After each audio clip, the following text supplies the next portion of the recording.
ముఖ్యమంత్రి శ్రీ వైఎస్ జగన్మోహన్ రెడ్డి గారికి మా విద్యాశాఖ తరఫున ధన్యవాదాలు మొదటగా తెలుపుతున్నాము.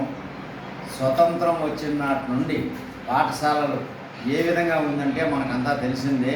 స్వతంత్రం వచ్చిన నాటి నుంచి రేకుల షెడ్లో కానీ, పెంకుల్లో కానీ, మట్టిలో కానీ అందరూ మీరు చూసిండొచ్చు, నేను చూసిండొచ్చు, అందరూ దాంతో చదువుకున్నాం.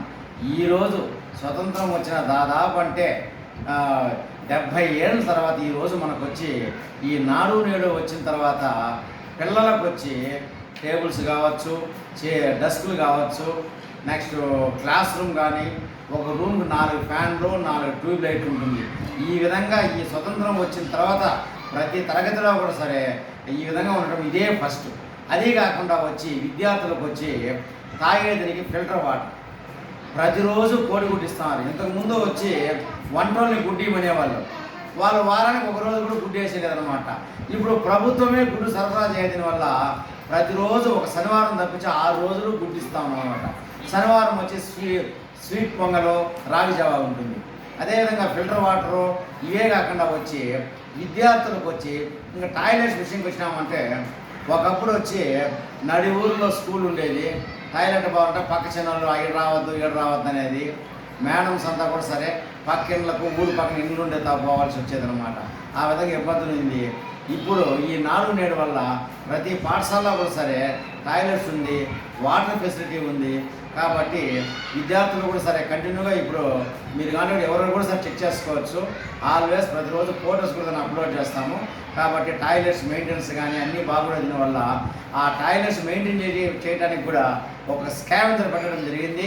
ఆ స్కావెంజర్ పెట్టిన వాళ్ళు ఏమవుతుంది, ఇప్పుడు కంటిన్యూగా వచ్చి శుభ్రంగా ఉంది, తాగడానికి మంచినీళ్ళు ఉంది, అదేవిధంగా టాయిలెట్స్, నెక్స్ట్ ఫుడ్ అంటావా, ఫుడ్ గురించి చెప్పాల్సి పడలే. ఈ జగనన్న గవర్నమెంట్ పెట్టినాక వచ్చి ఇంతకుముందు పిల్లలు వచ్చి ప్రతిరోజు అన్నము, సాంబారు, రసము తింటా ఉన్నారు.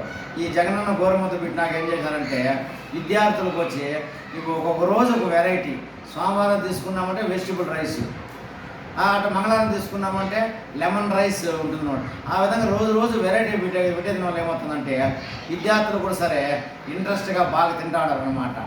అది కాకుండా వచ్చి ఇంటికాడ టిఫిన్ చేస్తారా లేదా అనే ఉద్దేశం పైన ఈ మధ్యలో ఒక 1 ఇయర్ ముందుగా వచ్చి జగన్మోహన్ రెడ్డి గారు వచ్చి ఈ విధంగా రాగి జావా ఇంట్రొడ్యూస్ చేయడం జరిగింది. వారానికి 3 రోజులు పిల్లలకంతా ఐరన్ కావాలా, కాల్షియం కావాలనేసి రాగి జావా పెట్టడం జరిగింది. ఆ రాగి జావా ప్రతిరోజు వచ్చి బ్రేక్ పీరియడ్లో మార్నింగ్ 10:30కి రాగి జావా పిల్లలకు ఇచ్చేది వల్ల వచ్చి వాళ్ళకి అన్ని పోషకాహార విలువలు వచ్చి అభివృద్ధి చెందుతుంది అనేది యొక్క ఉద్దేశం. మిగతా 3 రోజులు రాగి జావా ఇచ్చామంటే మిగతా 3 రోజులు వచ్చి చిక్కీస్ సప్లై చేస్తున్నారు. ఆ చిక్కీస్లో కూడా మీకు అన్నీ కూడా సరే ఐరన్, కాల్షియం ఉంటుంది. ఈ విధంగా విద్యార్థుల పట్ల బాగా పాఠశాల అభివృద్ధి కానీ, విద్యార్థులు కానీ, కాంపౌండ్ వాళ్ళు కానీ, గేట్ కానీ అన్ని ఫెసిలిటీస్ పాఠశాలలో నాడు ఏ విధంగా ఉందంటే ప్రతి ఒక్కరికి తెలుసు. ఎవరిని ఏ డిపార్ట్మెంట్ని ఏ టీచర్ ఎవరిని ఊర్లో ఎవరికైనా కూడా చెప్పగలుగుతారు.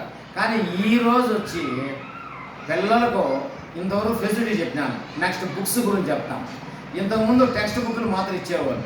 ఇప్పుడు ఏం చేస్తున్నారు, ఇప్పుడు టెక్స్ట్ బుక్లు ఇచ్చినారు, దానికి వర్క్ బుక్లు కూడా ఇచ్చేసినారు అనమాట. అదంటే కొద్దిగా టీచర్లకు శ్రమ అనుకోవచ్చు, వర్క్ బుక్లు పెద్దదిగా ఉందని.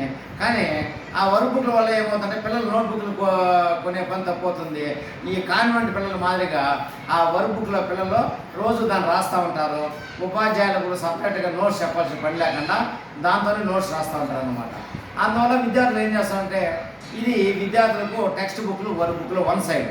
ఇంకా సెకండ్ తీసుకున్నామంటే మామూలుగా జగనన్న విద్యా కానుకలో వచ్చి బ్యాగ్ ఇస్తూ ఉన్నారు, యూనిఫామ్ 3 జతలు ఇస్తూ ఉన్నారు, షూస్ ఇస్తూ ఉన్నారు, బెల్ట్ ఇస్తూ ఉన్నారు.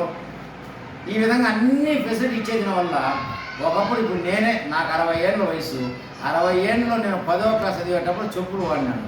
ఈ పొద్దు పిల్లవాడు 1వ క్లాస్ చేరేటప్పుడే షూసు, బెల్టు, సాక్స్ అన్నీ వేసుకొని వస్తున్నాడంటే అంతకంటే మనం గొప్పగా పాఠశాల అభివృద్ధి గురించి చెప్పాల్సిన పని లేదు. నా ఉద్దేశంలో ఆ గ్రామస్తుల్లో కానీ విచారించినా కానీ ఎక్కడ కూడా సరే ప్రభుత్వ పాఠశాలలు వచ్చి ఏమాత్రం ప్రైవేటు పాఠశాలకు తీసుకోకుండా ఈ నాడు నేడు వల్ల బాగా అభివృద్ధి చెందింది. దాని గురించి ఎలాంటి సందేహం ఎవరికి కూడా సరే అక్కర్లేదు. Thank you. సార్, నా పేరు Dayananda, head master, MPP school, Kallupalli, Gangavaram మండలం సార్.